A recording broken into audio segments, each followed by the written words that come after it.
The communications room fell silent at Earth Central Command. All screens showing the colony of New Eden went black at once. Director Kim Ji-won sat frozen, her hand hovering over the replay button.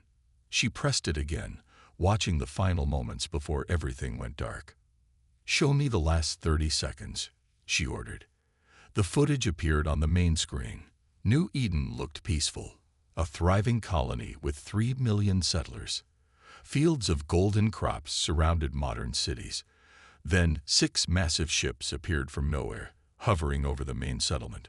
A bright light flashed. The transmission cut off. "Run it again," Kim whispered. Her assistant, Officer Ba, stood nervously by the door.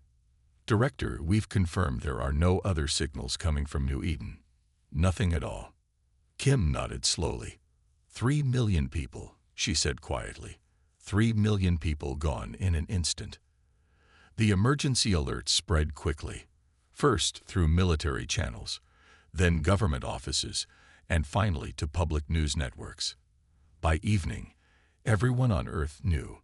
New Eden was gone. Kim walked into the president's office 6 hours later. The room was filled with grim-faced leaders. "We received this an hour ago," said Defense Minister Yang, sliding a tablet across the table. Kim read the message aloud.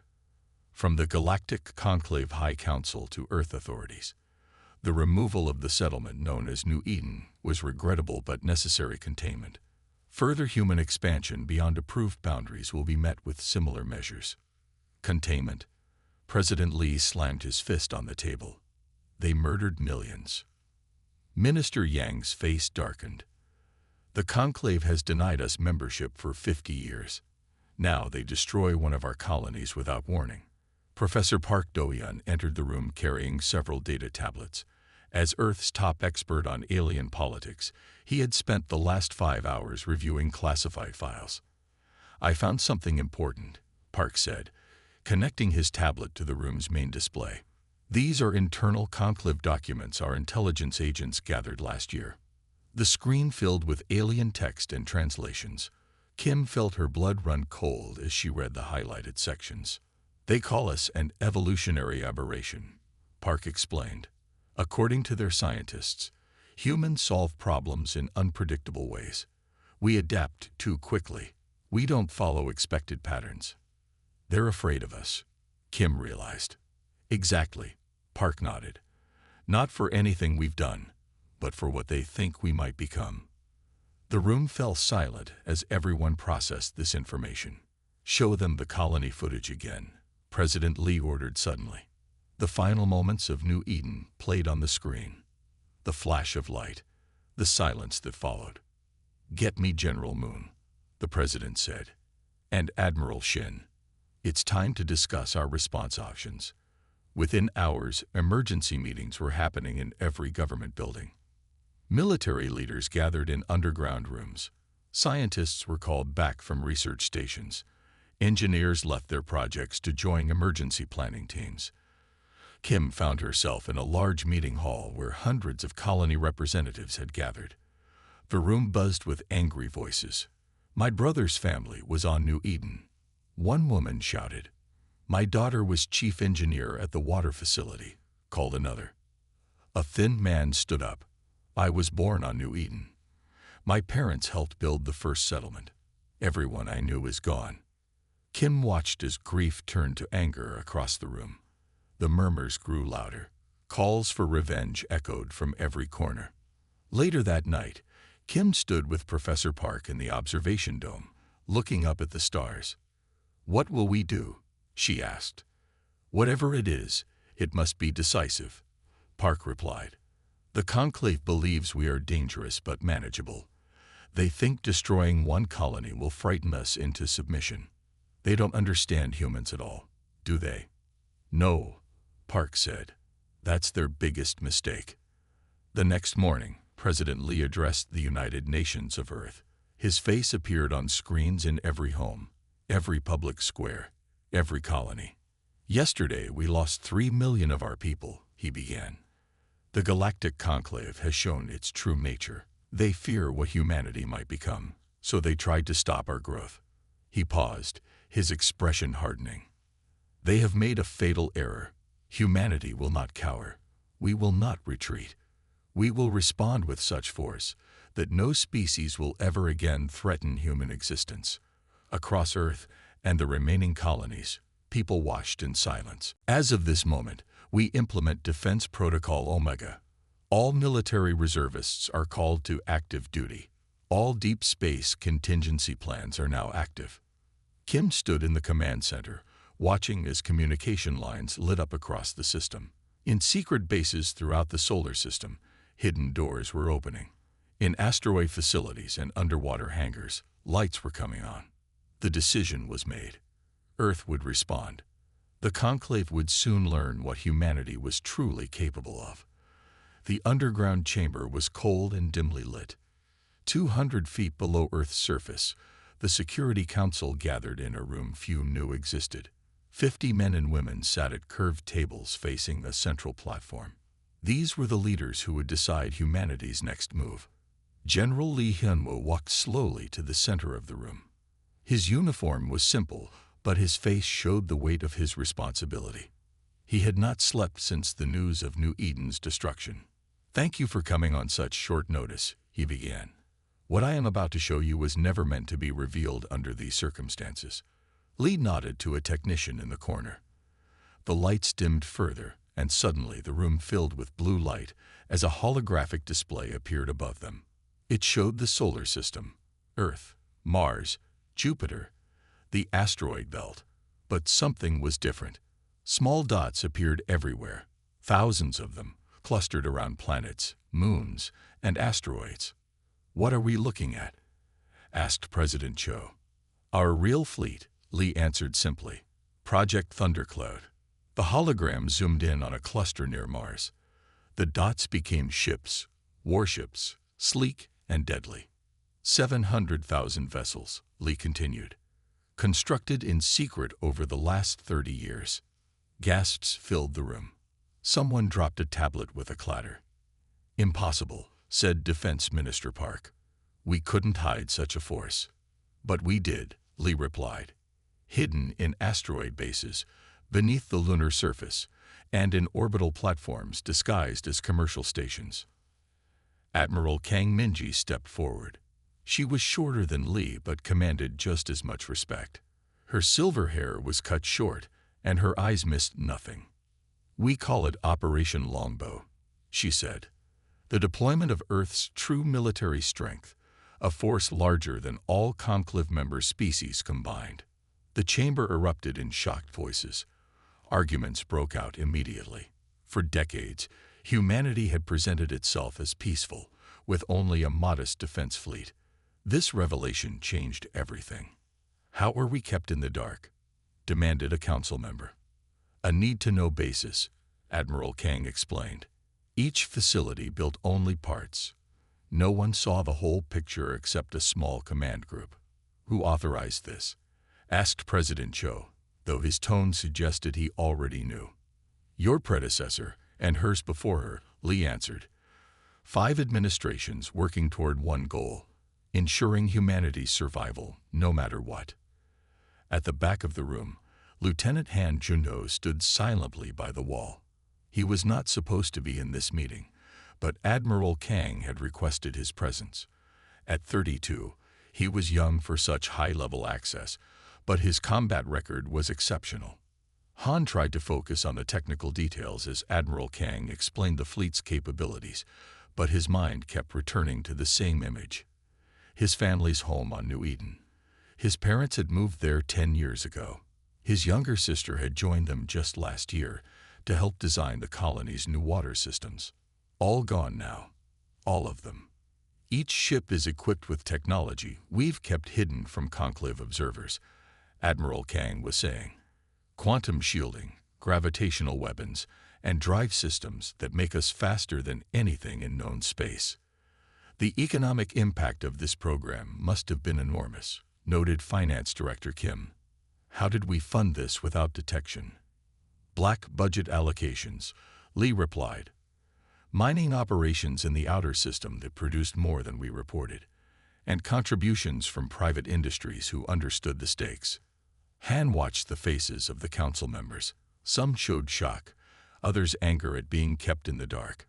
But as the initial surprise faded, he saw something else emerging. Determination. President Cho stood up. The question before us is clear. Do we deploy this fleet? We must, said Security Director Yoon. New Eden demands a response. But what kind of response? Asked another member. Do we attack conclave worlds? Demand reparations. The diplomatic implications. Diplomacy died with New Eden, interrupted Admiral Kang. The conclave destroyed our colony without warning. They called it containment. They see us as a problem to be managed. The room fell silent as the hologram shifted to show the conclave's known military positions. How quickly can the fleet mobilize? Asked President Cho. 72 hours, Lee answered. We've maintained readiness protocols for years. Arguments continued for hours. Some council members urged caution. Others demanded immediate action. Han stood silently, watching it all, feeling the weight of his grief turning to resolve. Finally, Admiral Kang called for volunteers to serve on the flagship Retribution. Before she finished speaking, Han stepped forward. Lieutenant Han Shuno, he said, I volunteer. Kang studied him for a moment. Your family was on New Eden. Yes, Admiral. That could cloud your judgment. Han met her gaze steadily, or it could clarify it. The conclave must answer for New Eden. Admiral Kang nodded slowly. Report to Lunar Base Alpha tomorrow. We launch in 3 days. As Han left the chamber, he heard President Cho give the final order. Operation Longbow is authorized. May God have mercy on us all. The moon's gray surface split open like a cracking eggshell.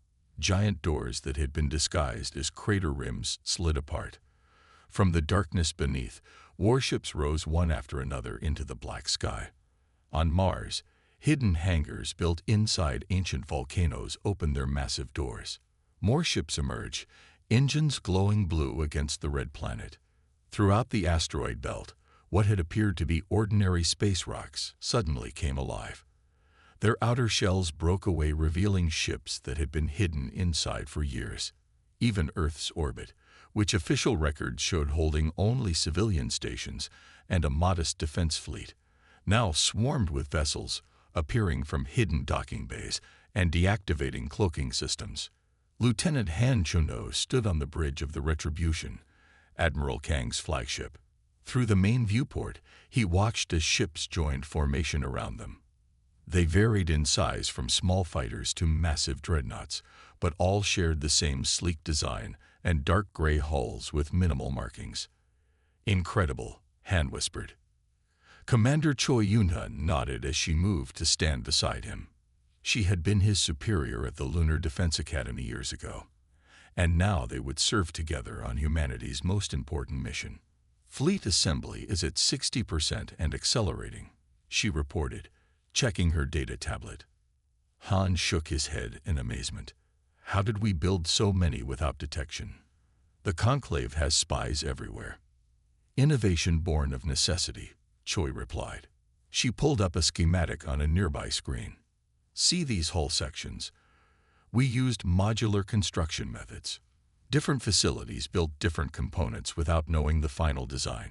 The screen shifted to show engine schematics. Our quantum fold drives were designed by AI systems working in isolated networks. The conclave severely underestimated our technology capabilities. Han studied the designs. The ships were far more advanced than anything humanity publicly acknowledged possessing. Admiral on deck called out a junior officer.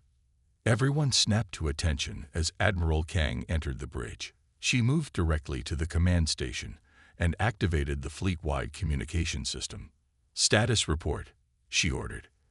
Assembly is at 87%, Admiral, replied Commander Choi. All ships report ready for jump sequence. Kang nodded. Put me through to all vessels. Choi pressed several controls. You're live, Admiral. Kang straightened her uniform and looked directly at the camera. Her voice was clear and firm as she addressed the 700,000 ships now gathered around her. Men and women of Earth's defense forces, for 30 years we have prepared in secret for this day. We hoped it would never come. But the Conclave has forced our hand by destroying New Eden and the 3 million innocent lives that called it home. Han felt his chest tighten at the mention of the colony. He pushed the grief down, focusing on the Admiral's words. In 1 hour, we will jump to Conclave space. Our mission is clear: accountability. The species responsible for New Eden's destruction will answer for their crimes. Across the solar system, every ship received the message. On the Retribution's bridge, Han could see the determined faces of the crew around him. Remember your training, Kang continued. Remember why we fight. And remember those we've lost. For Earth. For humanity. For New Eden. As the transmission ended, Han noticed a small alert on his console. Commander, he said to Choi, we're detecting unusual communications activity at the Mars-Jupiter monitoring station. Choi frowned and checked her own console. Conclave spies. They finally noticed what's happening. Across Conclave space, panic was spreading.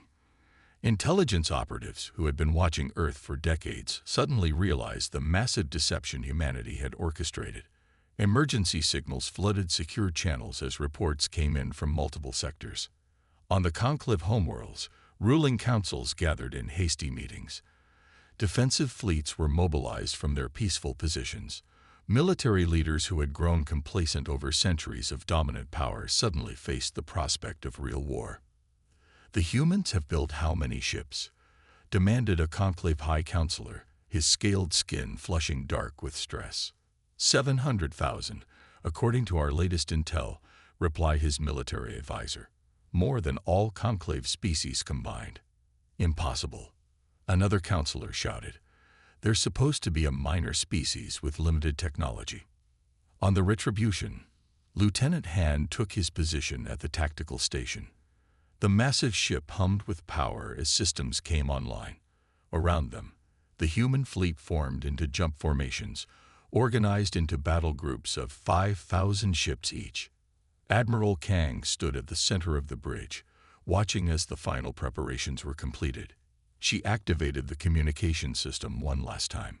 To the Galactic Conclave, she said, her voice broadcasting across all known frequencies, we come not for negotiation. We come for accountability. Commander Choi reported from her station. All ships report ready. Admiral. Jump drives charged and coordinates locked. Kang nodded. Begin jump sequence. Throughout the fleet, countdown timers appeared on bridge displays. Han watched as the numbers decreased. 10 seconds. 5 seconds. Jump drives activated, announced Commander Choi, her finger hovering over the final control. Operation Longbow commences now. She pressed the button. Space bent around them. The stars blurred, and humanity's armada vanished from the solar system, bound for Conclave space and a reckoning long in the making. Space rippled and tore open as the human fleet arrived at the Conclave central system. First came 100 ships, then 1,000, then tens of thousands. The jump points flashed continuously as more vessels appeared until 700,000 warships filled the space around the 7 home planets of the Conclave ruling species. On the main planet, Vortica, defense operators stared at their screens in horror. Their entire system contained only 5,000 defense vessels. Warning sirens blared in every command center across the 7 worlds. Defensive screen is meaningless, reported an officer. We are completely surrounded. Lieutenant Han Chundo stood on the bridge of the Retribution as the massive ship took position above Vortica. The planet below was beautiful, blue oceans and swirling white clouds not unlike Earth, though with more landmass showing purple vegetation instead of green. All ships in position, Admiral, Commander Choi reported. Weapons systems are hot and locked on primary targets. The bridge crew waited, tense and ready. Many expected Admiral Kang to give the order to fire, to rain destruction down on the Conclave worlds as they had done to New Eden. Instead, Kang's voice was calm. Implement Protocol Lighthouse. Han looked up in surprise. Protocol Lighthouse was not an attack plan. Transmit the New Eden footage to every communication device on all 7 planets. Kang continued. Override their networks. I want every being on those worlds to see what happened to our people. Yes, Admiral, Commander Choi replied, quickly entering commands. Within minutes, every screen on the 7 conclave worlds, in homes, offices, public squares, and government buildings, began showing the same images. New Eden in its final moments. The peaceful colony, the massive ships appearing, the flash of light, then nothing.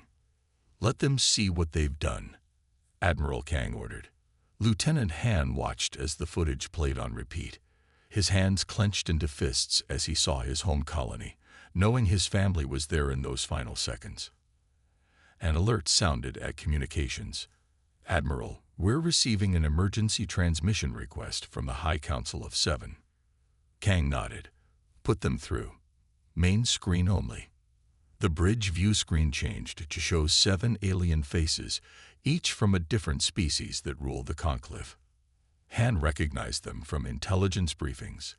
Vortic, Telleran, Mebari, Dostik, Xanthi, Perrin, and Ullman representatives. The Vortic counselor spoke first. His reptilian features were tense, scales flashing with stress patterns. This is Counselor Zell of the Vortic Dominion. We request immediate cessation of your broadcast and withdrawal of your forces. Admiral Kang waited a full minute before responding, letting the silence stretch uncomfortably. 3 million humans died at New Eden, she finally said. We are merely showing you the results of your actions. We never expected such capability from your species, admitted Counselor Zell. This response was unforeseen. Clearly, replied Kang. You believed you could destroy one of our colonies without consequences. You were wrong. Lieutenant Han studied the aliens' faces on screen. 3 seemed genuinely shocked. 2 appeared angry. But 2, the Mebari and Dostik counselors, showed what Han interpreted as calculation rather than surprise. Admiral, Han said quietly, approaching Kang's command chair. Something isn't right. Not all of them react the same way. Kang nodded slightly, then addressed the council again. We require access to your military records regarding the New Eden operation. Now, protests erupted among the counselors. The Dostik representative, a pale being with 4 eyes, spoke loudly over the others. This is outrageous. We will not allow. You misunderstand, interrupted Kang. This is not a request. Teams are already on their way to your archives. Indeed, while the conversation continued, Lieutenant Han led a special operations team from the Retribution to the surface of Vortica. 20 soldiers in stealth suits landed silently near the Central Archive, a massive structure holding the Conclave's military records. Security was light. The Conclave had grown complacent after centuries without serious threats. Han's team moved efficiently through the building, disabling guards with stun weapons. No one was killed. Central Data Core should be 2 levels down, Han told his team over their secure channel. Move quickly. Within an hour, they had downloaded the complete military files related to New Eden. Han reviewed the data as they returned to their shuttle. This changes everything, he said, looking at the authorization codes for the attack. Back on the Retribution, Han presented his findings to Admiral Kang as the standoff continued. Only 3 council members authorized the attack, the Mebari, Dostik, and Xanthi representatives, Han explained. The others were kept completely in the dark. According to these records, they were told it was a routine security exercise. And the 3 million deaths? Asked Kang. The records show they intended to capture the colony for study, Han replied. The destruction was allegedly an accident when New Eden's defense systems were more advanced than they expected. Kang's expression hardened. An accident they never reported to the full council or to Earth. Han nodded. The conclave is fracturing from within. Communication intercepts show member species demanding explanations.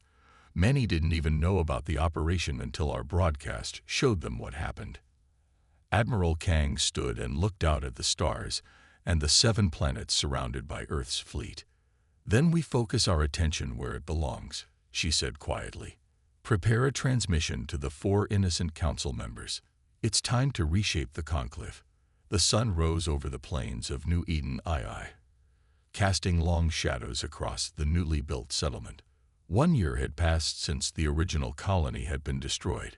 1 year since Earth had revealed its hidden fleet and changed the balance of power in the galaxy.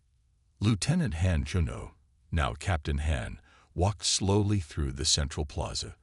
Workers were putting final touches on buildings that mirrored those from the original colony. The architecture was deliberately familiar, a statement that what was destroyed would be rebuilt. "It looks just like I remember," Han said quietly. Commander Choi nodded beside him. That was the point. At the center of the plaza stood the memorial. It rose 300 feet into the sky, a twisting spire made from the hulls of captured conclave warships. The metals had been melted down and reformed into a monument that seemed to reach for the stars. Around its base, the names of all 3 million victims were engraved in spiraling text. Han found his family's names easily. He had visited this spot every day since construction finished. Park Somin, his mother; Jin Woojin, his father; Han Yeona, his sister. He ran his fingers over the letters, feeling the cool metal beneath his touch. "The delegates are arriving," Choi said gently. "Admiral Kang asked for you specifically." Han nodded and straightened his uniform. Above them, ships descended through the atmosphere, representatives from 47 former conclave species coming to witness the dedication. The trial of the 3 guilty council members had been broadcast across known space 6 months earlier. The evidence gathered by Han's team had been undeniable.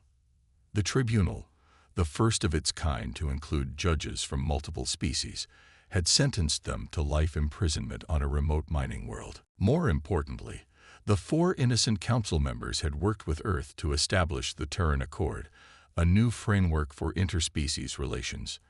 Under its charter, aggressive actions against any member world would trigger an immediate response from all signatories.